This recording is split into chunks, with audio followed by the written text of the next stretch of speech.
Train নাকি সকালবেলা আসছে, কিন্তু ট্রেন লাইনে দিছে ওটা ট্রেন সারা 7-8 মিনিট আগে লাইনে দিচ্ছে। আমি যখন প্ল্যাটফর্মে আসছি তখন গেট উপরে ছাদে সব জায়গায় পড়তে, আমি আর উঠতে দেয় নাই। 33 আর 35 আমার সিট ছিল, আমি উঠতে পারি নাই। আর এটা রেলওয়ের সবচেয়ে ব্যর্থতা যে সকালবেলার ট্রেন আসছে, তাহলে সারা রাত আধা ঘন্টা 1 ঘন্টা এখানে ওরা লাইনে দিল না। ওরা মনিটর যখন দিচ্ছে তখন সময় এদের 7-8 মিনিট সময় আছে। আমি 2 ঘন্টা আগের প্ল্যাটফর্মে বয়ে রয়েছি, আমি তো জানি না যে এখানে ট্রেনে বয়ে রয়েছি।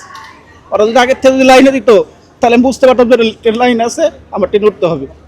সারা 10 মিনিট আগে কেন ওইটা ওরাই করলো, ওরা লাইনে দিল।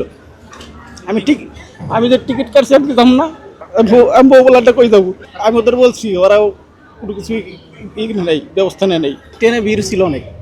সবচেয়ে রেলওয়ের বড় ব্যর্থতা যে এরা 10 মিনিট আগে কেন ট্রেনের লাইন দিল, আগে দিল না। ট্রেন যদি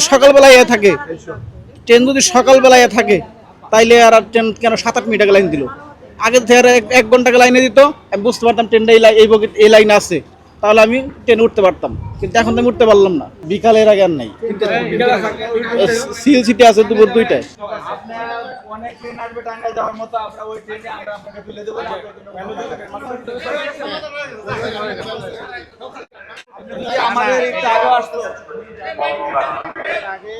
আপনাদের সামনে তো আমরা তাদের তুলে দিচ্ছি না ধরে।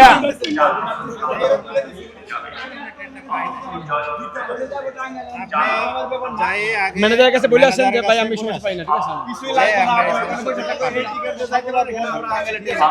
ভাই। ওই ফারুক ভাই বলছে দেখতে পারবেন, আপনি ভালো যোগাযোগ করেন।